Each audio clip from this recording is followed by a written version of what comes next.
Interjection here from Nation of Warriors with 1v1 commentary number 21. This is another first-person commentary, which means I'll be playing. This is my gameplay. It is Ottoman versus Japan. Obviously, you can see that I'm the one playing Ottoman by the flag on my town centre. And the map is Arakunair, which is a War Chiefs map, which was selected using the fast random standard map set. Now, Arakunair is quite a nice map. You get the grassy spawn here, which we've started on, but you can also get a snowy version of the map. And sometimes you start with, I think on either spawn, 6 llamas, which obviously I've started with here. Doesn't always happen though, only sometimes do you get those 6 llamas, which can make the game fairly interesting. I believe it is the only map where you start with that many huntable, well, livestock animals in your town centre. In fact, it is the only map you start with livestock. And here with this particular game, I started with 400 wood and 100 food as my crates. 200 of which I'm going to spend on this trading post straight from the start of the game. I'm going to get that trading post up. I think I've sent my explorer over there to build it as soon as the game started. I think I shot a outlaw blowgunner to collect a 60 food treasure which he was guarding on the way. Obviously, there was only one guarding the treasure, and I thought I might as well, because then my crack shot can recharge whilst I'm building that trading post there. Now I'm going to go for that 90 food treasure here. I'm going to try and creep this, which is a term coined in, I think, Warcraft 1 or something, Warcraft 3, something like that, where you try and take as little damage as possible. As you can see here, I'm going to try and get the shot in rather than the hand attack here. I'm going to walk back, and then, yeah, I got a shot in there. As you can see, there's more damage than your standard. I'm going to try and do it again there. Don't quite manage it, get the hand attack in, which does slightly less damage than your shot. But there we go, I'm going to try and get the treasure that way. Try and take as little damage as possible from the treasure guardians there. Anyway, as I was saying, I sent 200 wood on that trading post, and that means I have 200 more wood left over, which 100 of which I used to build a house, and I now have 100 left, which I have left on the floor. I've collected 20 of that from the crate, so there is 80 wood left in the crate. So yeah, that's 100 wood left over, which I'm really not using effectively. I have left it on the floor though, because collecting it, if in theory it was useless to me, then it would slow my age up down by collecting it, because in theory the settler which was collecting it could have been on food, which is in this case what I've done. But I think building a mosque would have been worth it, because the mosque actually generates 0.4 experience points per second, which when you compare it to a trade post is actually still quite good. Trade posts, obviously, it's not per second, but you get a whole batch of XP every time the Travelers man passes.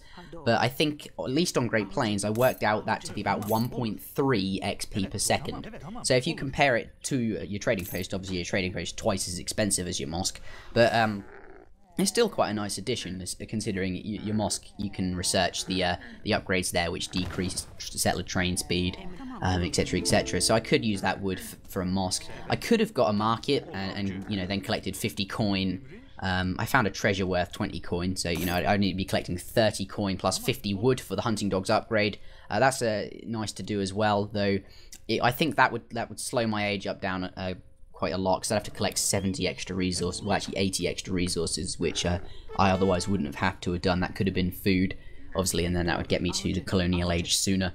Obviously, in this game I'm going to be doing a fast fortress, so really I don't want to be slowing my age up down, because that means overall I get to the fortress age a lot slower.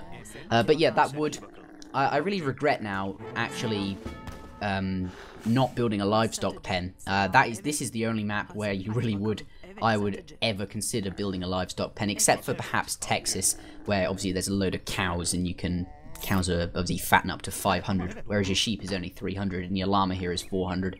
But yeah, you start with 6 llamas here, so it might be worth building your livestock pen, and really the bonus they would give you in the short run, if you built the livestock pen at the very beginning of the game, would give you a lot of food, and that would improve the strength of any strategy, in my opinion, though. Not entirely sure, I haven't tested it, but that's something I think I will test. Anyway, instead of booming, you know, building a livestock pen and kind of popping all of these llamas onto it, I've actually sent them over and started let my settlers collect them up. I moved them over to a settler, press delete on my keyboard so the llama dies, and then I can use the settler to collect straight from the llama. The settler doesn't have to then kill the llama, which is, you know, in theory is a waste of time for the settler, where it could be gathering if I just delete the llama, you know. Anyway, I've aged up with 400 wood, which I've left on the floor. Really, I shouldn't be doing that. I should, now thinking back on it, actually have used that wood to build 2 more trading posts, or perhaps 1 more trading post, and get the upgrade, you know, The upgrade is obviously 200 food, 200 wood. I get that upgrade once I've got the age up in Q. But then I could then switch my trading posts to wood once they're upgraded, and that wood would pay itself back, you know, relatively quickly. And then eventually I'd be able to build more trading posts with that wood. As you can see here, I'm just going to try and get the age up in Q. I'm just waiting on that last crate. I've got 6 settlers collecting from it. And I'm choosing 4 Abyss guns here, because obviously Japan...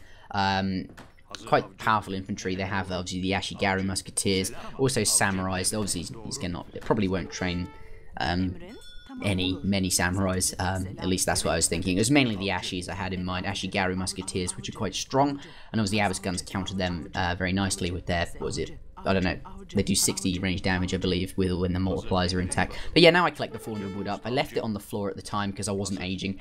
Collecting the wood, as I say, would slow down the age up. There's no need to collect that. If it were, you know, actually useless to me, then there's no need to collect that until the age up is in Q. That way, it doesn't slow my age up down.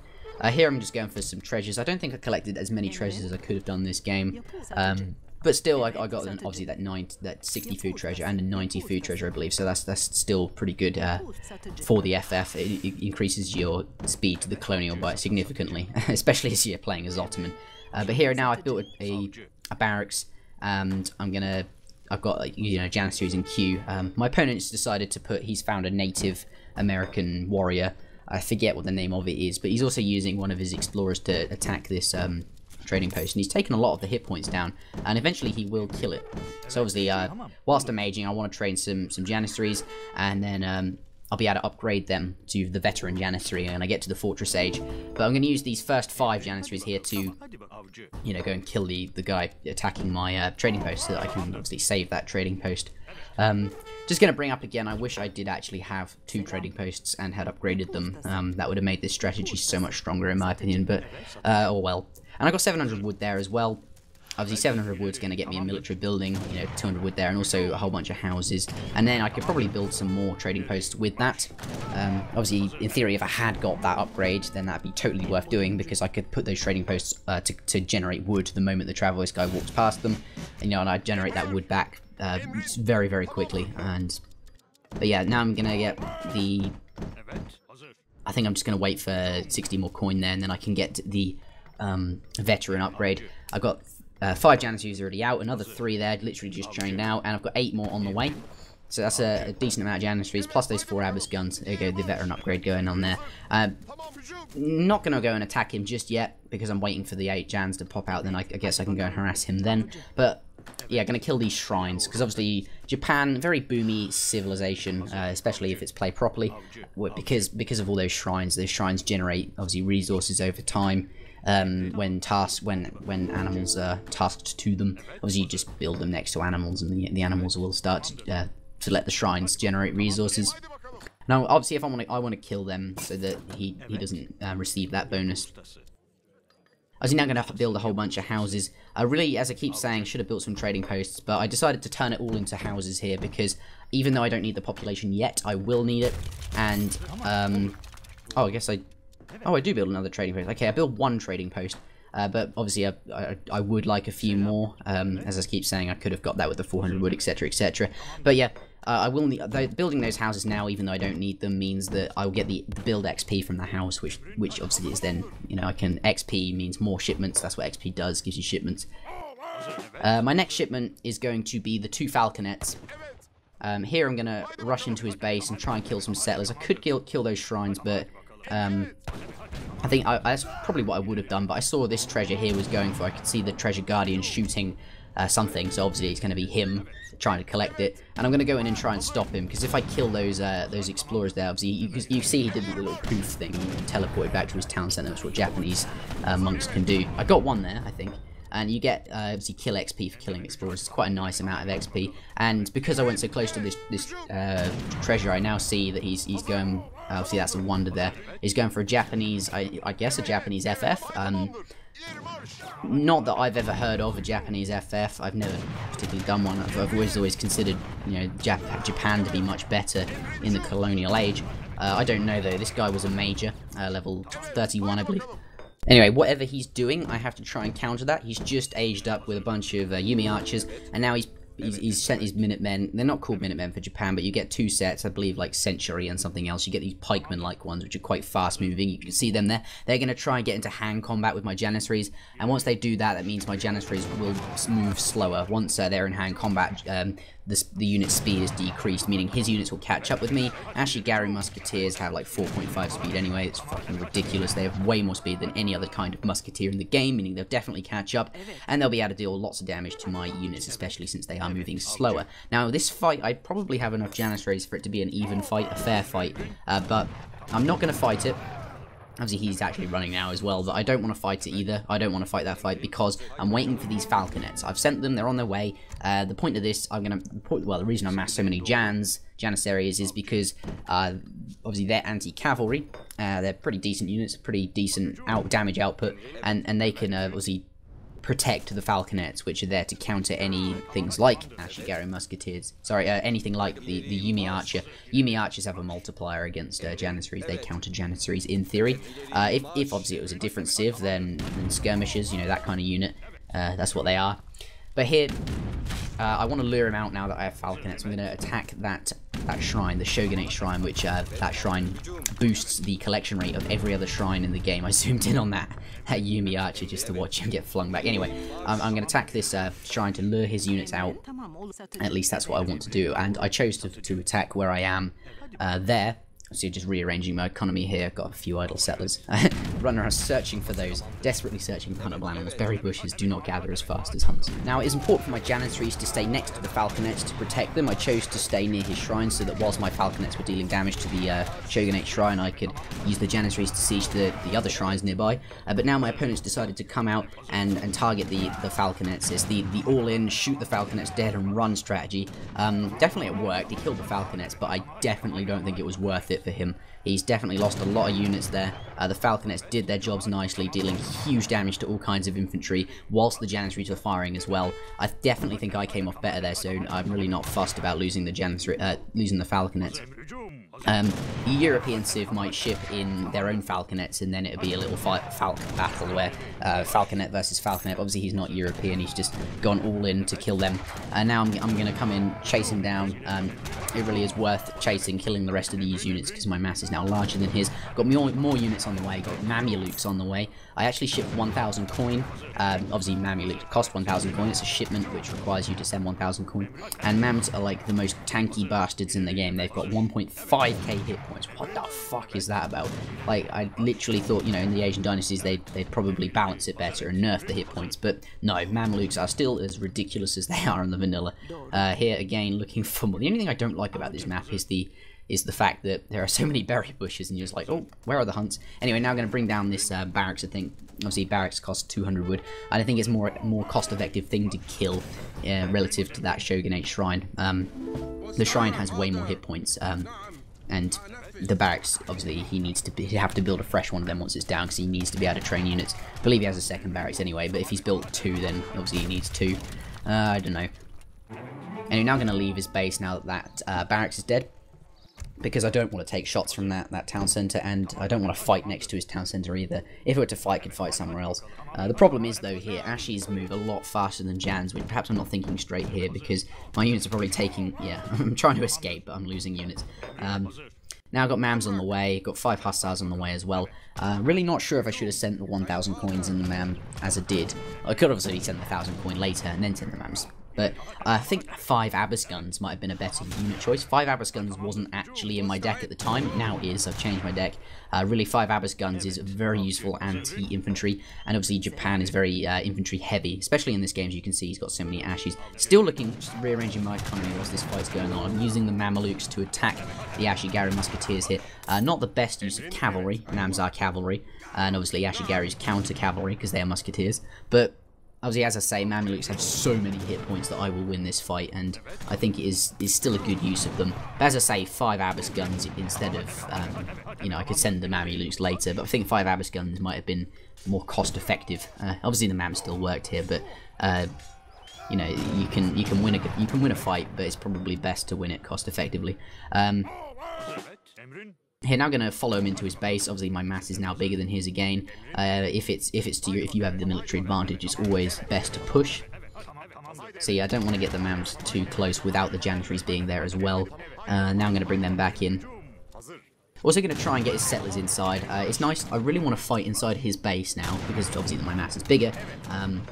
And it means I'm going to idle about, what, like 25 settlers? Like, he's got all these, like, obviously, Japanese collect from the what's it, cherry orchard for food. They don't have huntables. You can't just go and, you know, raid them at their hunts. So, you know, the best thing you can really do with regards to raiding is trying to get your units nearby and forcing their settlers inside their town centre. That works quite nicely, forcing them to make so many units idle. Here I'm sending 6 Jans, but then delete it, because 6 Jans just isn't a great card.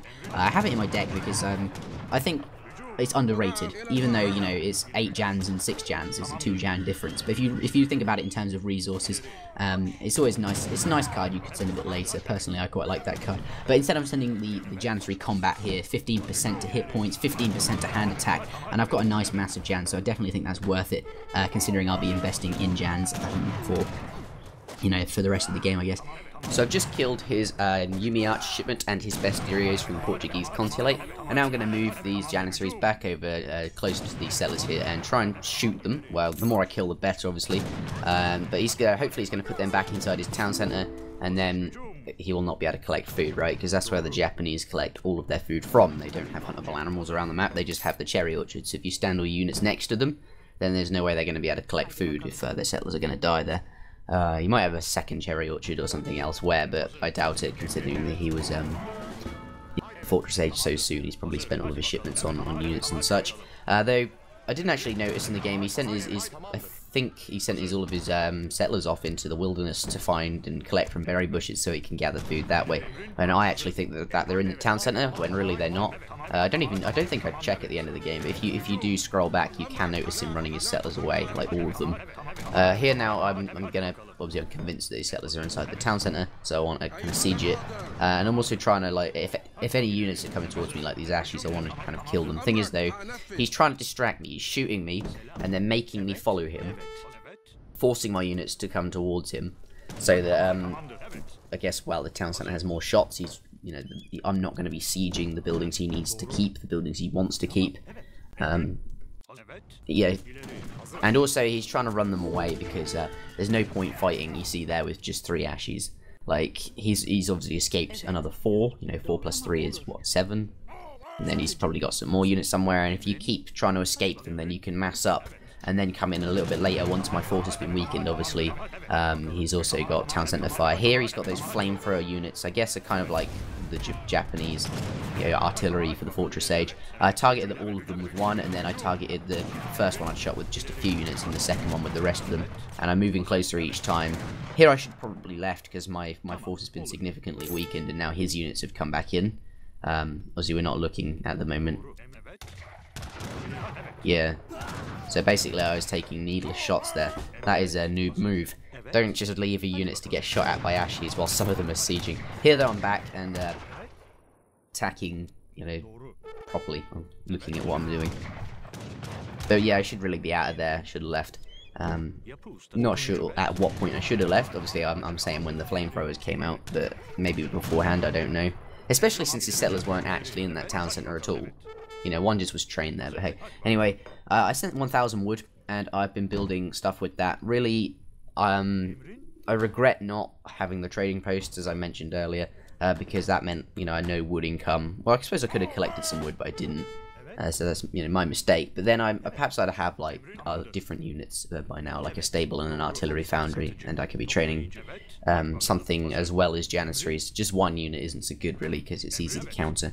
Anyway, here I'm running out of hunts, and also my force isn't large enough to be in his base. Building a second market there like a pro. I think I delete it. Yeah, market, delete, build a mosque here. At this point in the game, this is just the point that I've decided, right, now we need to get the mosque upgrade so I can extend my settler limit. I think I've been at, what, like 25 settlers for the past 5 minutes. That's really not good either. Not so good, this game. Anyway, here I'm killing these shrines because my units obviously aren't, the mass isn't large enough to be in his base, and I need the huntable animals. You see I've got them on berry bushes here. I'm just going to switch them right back onto hunt. Much faster gathering food source the moment I've killed these shrines. And getting a few upgrades now, really. Once that 1,000 wood really was able, you know, got me some of the buildings I wanted. And I'd also be thinking about some town centres as well, if I had more wood coming in. But here now, I think I've got a large enough mass. If you look at the score, I'm further ahead of him by quite a lot. So it must mean that I'm able to beast out these units. Almost complete, and I think it is at the very end of the game that I decide, yeah, right now is a good time to upgrade my settler build limit. Anyway. Here I'm just going to walk straight into his base, and I want to just go and attack the town centre, right? My score's a lot higher than his now, and that's where, at least, where I think all of his settlers are, in the town centre. And the thing is, though, he's attacking me and then running away with his superior Ashigaru speed. So really, I'm taking shots from that town centre unnecessarily. I've got a settler there, which is always good. But yeah, I really should just go in and just attack the town centre. And if any Ashis turn up, then just use a few of my musketeers, really, to shoot them. And use the rest to siege, because as soon as that town centre's down, I think it's GG in my opinion.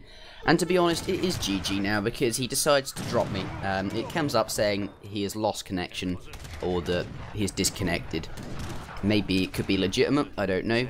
But in my opinion, he's cheating, and he's doing it on purpose, so to avoid losing rank. Because I actually lost rank because of this, despite the fact that I won, and see here, it's now paused. I think here is when I decide to get, I'm now going for the settler upgrade there, just as the game ends. But if you go look at his elo, you can see that I lost power rating despite winning, though I did gain elo. And if you look at his elo, he does this to other people as well, and he's gained power rating after losing. Normally, if you disconnect from a game, you will lose rating, but in this case, he's gained it, which is why I smell cheat. And aside from that, the game is very cheat-free. Like, I've really not come across any problems. Thank you very much for watching. I really hope you enjoyed it, and if you did, please throw the video a like. I really do appreciate that. The next video should be out the day after tomorrow, so remember to subscribe for that too if you are a newcomer. And finally, if you're interested in joining Nation of Warriors, then connect to our TeamSpeak 3 server and we'll sort you out from there. There's more information in the video description.